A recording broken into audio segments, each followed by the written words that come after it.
गेल्या 2 आठवड्यांपासून तुम्ही सोशल मीडियावर एका अजब नावाची चर्चा नक्कीच ऐकली असेल. ते अजब नाव म्हणजे कॉकरोच जनता पार्टी म्हणजेच CJP. काल परवापर्यंत केवळ इंस्टाग्राम आणि एक्स म्हणजेच पूर्वीचं ट्विटर यावर लाखो फॉलोअर्ससह आभासी दुनियेत धुमाकूळ घालणारं हे आंदोलन आता थेट रस्त्यावर उतरलं. 6 जून रोजी दिल्लीच्या ऐतिहासिक जंतर मंतर मैदानावर या आंदोलकांनी जोरदार विरोध प्रदर्शन केलं, जिथे देशातील तरुण आणि विद्यार्थी चक्क झुरळाचे मास्क घालून हातात फुलं घेऊन शिक्षण मंत्र्यांच्या राजीनाम्याची मागणी करत होते. सरन्यायाधीश सूर्यकांत यांनी एका सुनावणी दरम्यान बेरोजगार तरुण, RTI कार्यकर्ते आणि सोशल मीडिया युजर्सचा उल्लेख करताना अनपेक्षितपणे कॉकरोच आणि सोसायटीचे पॅरासाइट्स असे शब्द वापरले होते. या अपमानाचा निषेध म्हणून अभिजित दिपके या तरुणाने उपरोधिकपणे कॉकरोच जनता पार्टीची स्थापना केली. परंतु आता सोशल मीडियावरील हे आंदोलन थेट रस्त्यावर आल्यामुळे राजकीय वर्तुळात एक वेगळीच चर्चा रंगली आहे. चर्चा अशी आहे की भविष्यात जर या कॉकरोच जनता पार्टीने अधिकृत राजकीय पक्ष बनण्याचा निर्णय घेतला आणि निवडणूक आयोगाकडे नोंदणी करायची ठरवलं आणि समजा त्यांनी हट्टच धरला की आम्हाला झुरळ हेच निवडणूक चिन्ह पाहिजे, तर निवडणूक आयोगाच्या नियमांनुसार त्यांना हे चिन्ह मिळेल का? निवडणूक आयोग पक्षाचे नाव आणि चिन्ह देताना नेमकं कोणते नियम लावते, आज आपण हेच समजून घेणार आहोत. नमस्कार, मी संकेत आणि आपण पाहत आहात मुंबई आउटलुक. भारतात कोणताही नवीन राजकीय पक्ष स्थापन करायचा असेल तर त्याला लोकप्रतिनिधी कायदा 1951च्या कलम 29A अंतर्गत भारतीय निवडणूक आयोगाकडे नोंदणी करावी लागते. पक्ष स्थापन झाल्यापासून 30 दिवसांच्या आतच निवडणूक आयोगाकडे अर्ज करावा लागतो. या अर्जासोबत पक्षाचे संविधान, पक्षाच्या उद्देशांची माहिती, कमीत कमी 100 नोंदणीकृत मतदारांचे प्रतिज्ञापत्र आणि एक ठराविक फी जमा करावी लागते. आता प्रश्न येतो नावाचा. कॉकरोच जनता पार्टी हे नाव निवडणूक आयोग मंजूर करेल का? जर नियमांनुसार पक्षाचे नाव कोणत्याही धार्मिक, जातीय किंवा प्रादेशिक भावना दुखावणारे नसावे, तसेच ते देशाच्या अखंडतेला बाधा आणणारे नसावे. कॉकरोच जनता पार्टी हे नाव एका कीटकावर आधारित आणि उपरोधिक असल्याने नावाच्या मंजुरीमध्ये तांत्रिक दृष्ट्या तरी फार मोठी अडचण येणार नाही. कारण भारतात यापूर्वीही गरीब जनता पार्टी किंवा झाडू यासारख्या चिन्हांवरून पक्षाची नावं प्रेरित झालेली आहेत. परंतु खरी गोची निर्माण होते ती निवडणूक चिन्हाच्या बाबतीत. आता येऊयात आपल्या मुख्य प्रश्नाकडे. कॉकरोच जनता पार्टीला झुरळ चिन्ह मिळणार का? याचे थेट उत्तर आहे नाही. निवडणूक आयोगाच्या सध्याच्या नियमांनुसार त्यांना झुरळ हे चिन्ह कधीही मिळू शकत नाही. परंतु असं का? यामागे एक अत्यंत महत्वाचा ऐतिहासिक आणि कायदेशीर इतिहास आहे.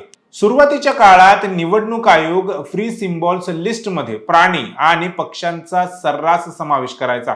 उदाहरणार्थ बहुजन समाज पक्षाचा हत्ती, फॉरवर्ड ब्लॉकचा सिंह किंवा बैलजोडी हे चिन्ह. परंतु 2011 मध्ये निवडणूक आयोगाने एक अत्यंत महत्वाचा धोरणात्मक निर्णय घेतला आणि निवडणूक चिन्हांमधून प्राणी, पक्ष आणि कीटकांच्या वापरावर पूर्णपणे बंदी घातली. याच्या पाठीमागे 2 मुख्य कारणं होती. पहिलं कारण होतं प्राण्यांवर होणारे अत्याचार आणि क्रूरता. जेव्हा एखाद्या राजकीय पक्षाला प्राण्यांचे चिन्ह मिळायचे तेव्हा निवडणुकीच्या प्रचारात त्या प्राण्यांचा अमानुष वापर केला जायचा. म्हणजेच जर एखाद्या पार्टीचे चिन्ह चिमणी किंवा पोपट असेल तर त्यांना पिंजऱ्यात बंद करून रॅलीमध्ये फिरवले जायचे. सिंह किंवा हत्ती असेल तर भर उन्हातान्हात त्यांच्या गळ्यात पक्षाचे झेंडे बांधून त्यांना फिरवलं जायचं. यामुळे प्राण्यांच्या हक्कांचे उल्लंघन व्हायचे. आणि दुसरं कारण होतं प्राणी मित्र संघटनांचा विरोध. पेटा सारख्या प्राणी मित्र संघटनांनी या विरोधात न्यायालयात आणि निवडणूक आयोगाकडे अनेक याचिका दाखल केल्या होत्या. प्राण्यांचा राजकीय प्रचारासाठी वापर करणे म्हणजे वन्यजीव संरक्षण कायद्याचे उल्लंघन आहे असा युक्तिवाद करण्यात आला होता. या सर्व बाबींचा विचार करून निवडणूक आयोगाने 2011 मध्ये स्पष्ट आदेश काढले की यापुढे कोणत्याही नवीन पक्षाला किंवा अपक्ष उमेदवाराला कोणत्याही जिवंत प्राण्याचे, पक्षाचे किंवा कीटकाचे चिन्ह दिले जाणार नाही. केवळ बहुजन समाज पक्ष आणि फॉरवर्ड ब्लॉक या आधीच मान्यता प्राप्त राष्ट्रीय राज्य पक्षांना त्यांचे जुने चिन्ह राखण्याची परवानगी अपवाद म्हणून देण्यात आली आहे. त्यामुळे झुरळ हा कीटक वर्गात येत असल्यामुळे निवडणूक आयोग आपल्या फ्री सिम्बॉल्सच्या यादीत त्याचा कधीही समावेश करणार नाही. आता विचार करा, जर झुरळ मिळणार नाही तर मग कॉक्रोच जनता पार्टीला निवडणूक लढवायची असल्यास कोणते चिन्ह मिळू शकते? निवडणूक आयोग दरवर्षी फ्री सिम्बॉल्सची एक यादी जाहीर करत असते. यामध्ये साधारणपणे निर्जीव वस्तूंचा समावेश असतो. उदाहरणार्थ संगणक म्हणजे कम्प्युटर, मोबाईल फोन, बॅट, शिट्टी, चष्मा, कढई, गॅस सिलेंडर किंवा झाडू.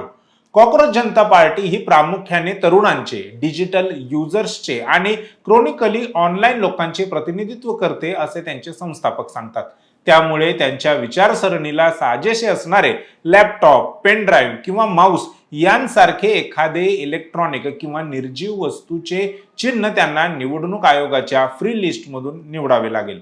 कॉक्रोच जनता पार्टीचे आंदोलन हे जरी भारतात नवीन असले तरी जगाच्या पाठीवर अशा प्रकारच्या सटायरिकल म्हणजेच उपरोधिक राजकीय पक्षांचा मोठा इतिहास आहे. युनायटेड किंगडम मध्ये ऑफिशियल मॉन्स्टर रेविंग लुनी पार्टी आहे, तर जर्मनीत डाय पार्टी नावाचा एक पक्ष आहे जो केवळ प्रस्थापित राजकारणाची थट्टा उडवण्यासाठी आणि व्यवस्थेतील त्रुटींवर बोट ठेवण्यासाठी निवडणुका लढवतात.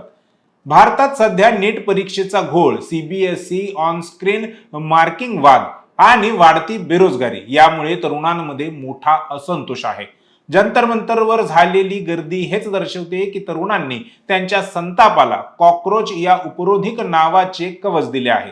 जरी कायदेशीररित्या निवडणूक आयोगाकडून झुरळ चिन्ह मिळणं अशक्य असलं तरी या आंदोलनाने सोशल मीडियाच्या माध्यमातून देशातील मुख्य प्रवाहातील राजकारण्यांना आणि व्यवस्थेला विचार करायला भाग पाडले आहे. कीटक म्हणून हिणवल्या गेलेल्या तरुणांनी आज स्वतःची एक वेगळी ओळख निर्माण करण्याचा प्रयत्न केला आहे, हे मात्र नक्की.